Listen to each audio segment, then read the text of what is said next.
السلام علیکم ورحمۃ اللہ وبرکاتہ۔ بسم اللہ الرحمن الرحیم۔ آج سے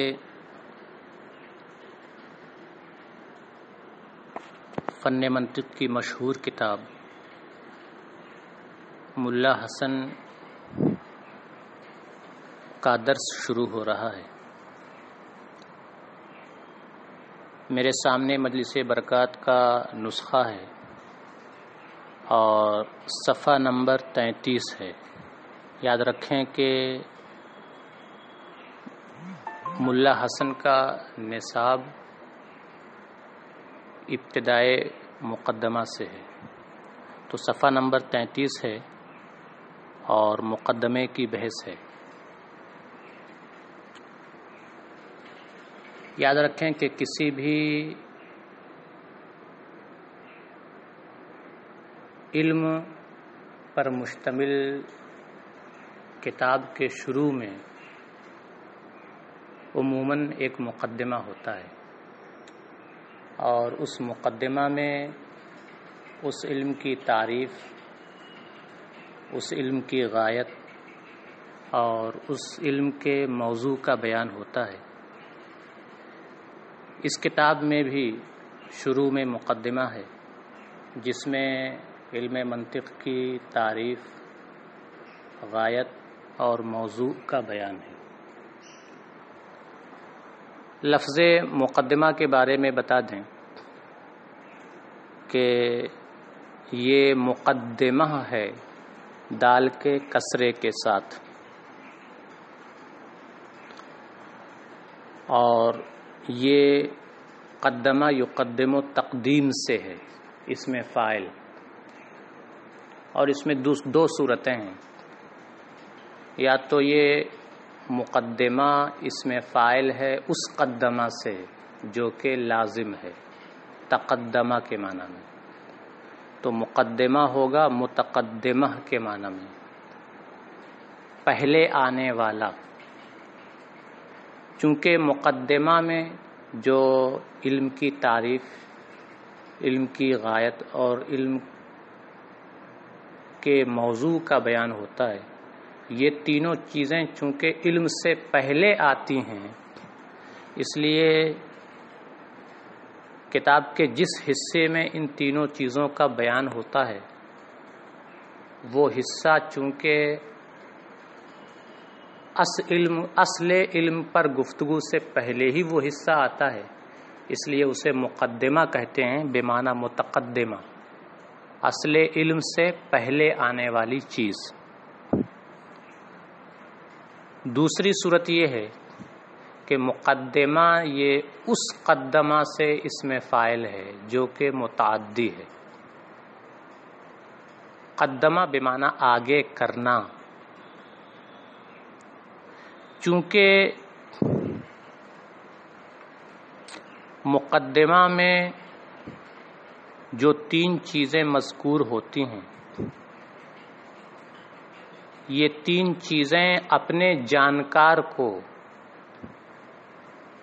جاہل پر مقدم کر دیتی ہیں، جاہل سے آگے کر دیتی ہیں، اس لیے ان تینوں چیزوں پر مشتمل مقدمہ کو مقدمہ کہتے ہیں، کہ یہ تینوں چیزیں اپنے جانکار کو غیر جانکار پر مقدم کر دیتی ہیں، آگے کر دیتی ہیں، تو یہ آگے کرنے کا کام کرتی ہیں، اس لیے اسے مقدمہ کہتے ہیں۔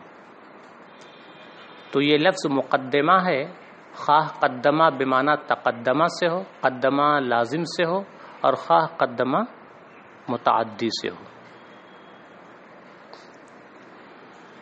اب یہ جانیں کہ مقدمہ کی دو قسمیں ہیں، مقدمۃ العلم اور مقدمۃ الکتاب۔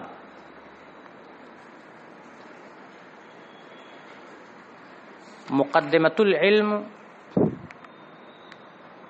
کو ہم بعد میں جانیں گے، پہلے مقدمۃ الکتاب کو جان لیں۔ مقدمۃ الکتاب ان چیزوں کو کہتے ہیں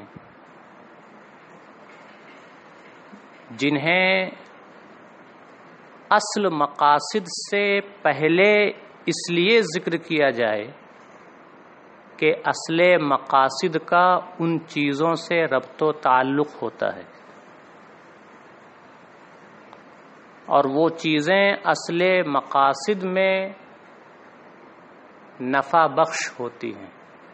مقدمۃ الکتاب ان چیزوں کو کہتے ہیں جو چیزیں مقاصد سے پہلے اس لیے ذکر کی جاتی ہیں کہ مقاصد کا ان چیزوں سے ربط و تعلق ہوتا ہے اور وہ چیزیں مقاصد میں نفع بخش ہوتی ہیں، ان چیزوں کو مقدمۃ الکتاب کہتے ہیں۔ اس لحاظ سے علم کی تعریف، غایت اور موضوع پر مشتمل حصے کو مقدمۃ الکتاب کہہ سکتے ہیں کہ علم کی تعریف، غایت اور موضوع کا علم کے مقاصد سے ربط و تعلق ہوتا ہے، اور مقاصد کے بیان سے پہلے اگر ان تینوں چیزوں کو جان لیا جائے تو یہ تینوں چیزیں مقاصد میں نفع بخش ہوتی ہیں، کہ ان تینوں چیزوں کی جانکاری کی وجہ سے آدمی کو بصیرت حاصل ہو جاتی ہے۔ تو چونکہ یہ تینوں چیزیں مقاصد سے مرتبط بھی ہوتی ہیں اور مقاصد میں نفع بخش بھی ہوتی ہیں، اس لیے ان تینوں چیزوں پر مشتمل حصے کو مقدمۃ الکتاب کہہ سکتے ہیں۔ اس لحاظ سے اس کتاب میں جو مقدمہ ہے یہ مقدمۃ الکتاب بھی ہو سکتا ہے۔ مقدمہ کی دوسری قسم ہے مقدمۃ العلم، اور مقدمۃ العلم ان چیزوں کو کہتے ہیں جن چیزوں پر کسی علم کا شروع کرنا موقوف ہو، جن چیزوں پر کسی علم کا شروع کرنا موقوف ہو ان چیزوں کو اس علم کا مقدمہ کہتے ہیں، مقدمۃ العلم کہتے ہیں۔ اب یہاں ایک اعتراض وارد ہوگا کہ یہاں مقدمے میں علم کی تعریف کا ذکر ہے، تعریف برسمہ ہی کا، علم کی غایت کا، علم منطق کی غایت کا ذکر ہے، اور علم منطق کے موضوع کا بیان ہے۔ مقدمۃ العلم ان چیزوں کو کہتے ہیں جن چیزوں پر علم کا شروع کرنا موقوف ہو، اور موقوف ہونے کا مطلب یہ ہوا کہ اگر وہ چیزیں نہ ہوں تو شروع فی العلم محال ہو جائے۔ اور یہاں کتاب میں اس مقدمے میں علم منطق کی تعریف کا، علم منطق کی غایت کا اور علم منطق کے موضوع کا بیان ہے، اور یہ تینوں چیزیں ایسی نہیں ہیں کہ اگر ان تینوں چیزوں کا بیان نہ ہو تو ان میں منطق کا شروع کرنا محال ہو جائے۔ لہٰذا یہاں مقدمے میں جو تین چیزیں مذکور ہیں، تعریف، غایت اور موضوع، چونکہ ان تینوں پر علم کا شروع کرنا اس طرح موقوف نہیں ہے کہ اگر ان تینوں کا بیان نہ ہو تو علم کا شروع کرنا ہی محال ہو جائے، لہٰذا ان تینوں چیزوں پر مقدمۃ العلم کی تعریف صادق نہیں آ رہی ہے۔ تو اس اعتراض کا صاحب کتاب نے جواب دیا ہے کہ ایسا نہیں ہے، یہ تینوں چیزیں یعنی تعریف، غایت اور موضوع، یہ تینوں چیزیں مقدمۃ العلم ہیں، اور شروع فی العلم ان چیزوں پر موقوف ہے، لیکن موقوف ہونے کا جو مفہوم آپ پیش کر رہے ہیں اعتراض میں، وہ مفہوم یہاں مراد ہی نہیں۔ یاد رکھیں کہ موقوف علیہ دو طرح کے ہوتے ہیں، ایک تو وہ موقوف علیہ جو لولا ہو لم تنع کے معنی میں ہو، یعنی ایسا موقوف علیہ کہ اگر وہ نہ ہو تو پھر جو چیز اس پر موقوف ہے اس کا بھی وجود نہ ہو. اور موقوف علیہ کا ایک معنی یہ ہے اذا وجد فوجد، کہ جب موقوف علیہ پا لیا جائے تو جو چیز اس پر موقوف ہو وہ بھی پا لیا جائے. یاد رکھیں موقوف علیہ کی دو قسمیں ہیں. ایک وہ موقوف علیہ جو لولاہ لم تنع کے معنی میں ہو، کہ اگر موقوف علیہ نہ پایا جائے تو جو اس پر موقوف ہے وہ بھی نہ پایا جائے. اور موقوف علیہ ایک وہ ہوتا ہے جو اذا وجد فوجد کے معنی میں ہو، یعنی اگر موقوف علیہ پا لیا جائے تو جو اس پر موقوف ہے وہ بھی ضرور پا لیا جائے، لیکن اس کے برعکس نہ ہو کہ اگر موقوف علیہ نہ پایا جائے تو وہ بھی نہ پایا جائے. مثال دیکھیں تو بات واضح ہوگی.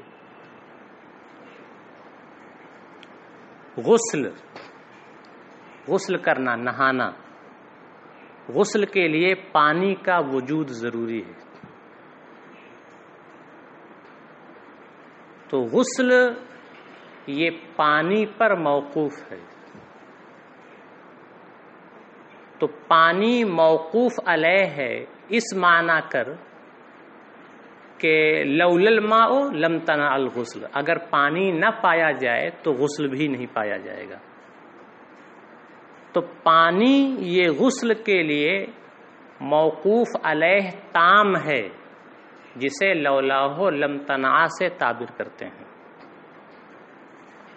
اور غسل کے لیے تالاب کا پانی یہ بھی موقوف علیہ ہے، لیکن یہ موقوف علیہ اذا وجد فوجد کے معنی میں ہے کہ اگر تالاب کا پانی پا لیا جائے تو بھی غسل کیا ہے، پا لیا جائے گا. لیکن ایسا نہیں ہے کہ اگر تالاب کا پانی نہ ہو تو غسل پایا ہی نہیں جائے گا. تالاب کا پانی نہ ہو تو نل کے پانی سے بھی غسل پایا جا سکتا ہے.